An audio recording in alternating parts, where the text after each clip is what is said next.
Hey, it's Greg Osimakopoulos with today's edition of My Rhymes and Reasons. I'm greeting you today from Fall City, Washington.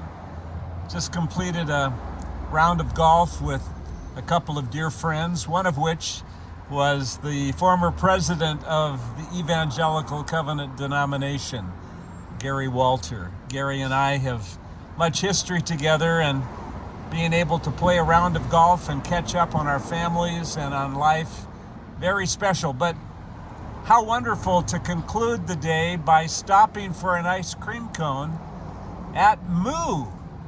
Did you know that there's an ice creamery in Fall City called Moo, with a cow on top of the building?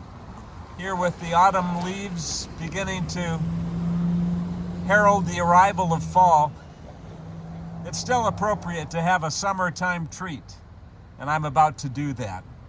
But here's the deal. I have passed this little ice creamery over the last 7 months and not stopped. Last week I was at a conference in Scottsdale, Arizona, and one of the people that was at the conference was someone I'd known from years ago at Seattle Pacific University.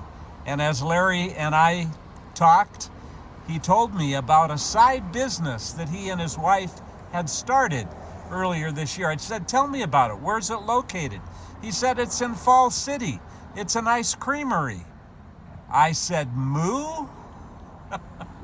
He said, yeah, it's Moo. And here it is. I'm gonna have my first ice cream cone at Larry Brown's ice cream shop just down the road from the golf course. It was a great day on the golf course, all things considered. I got my first eagle ever. Grateful for that experience. And now I'm going to treat myself to an ice cream cone. Here's the thing.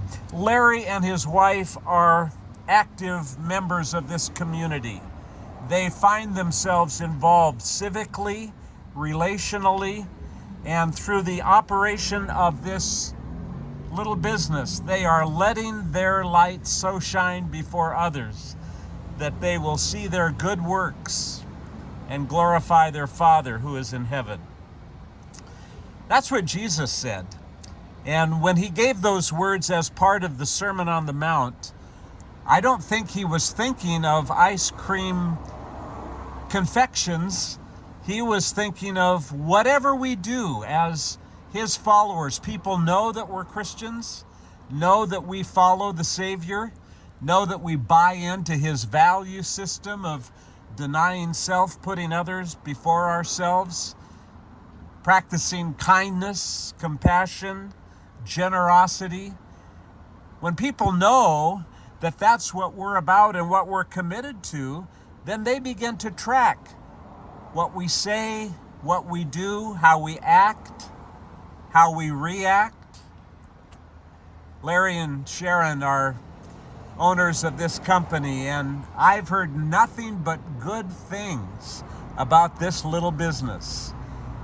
And as people know that Larry and Sharon practice their faith, not only on Sundays at church, but between Sundays through their various business practices, they let their light shine.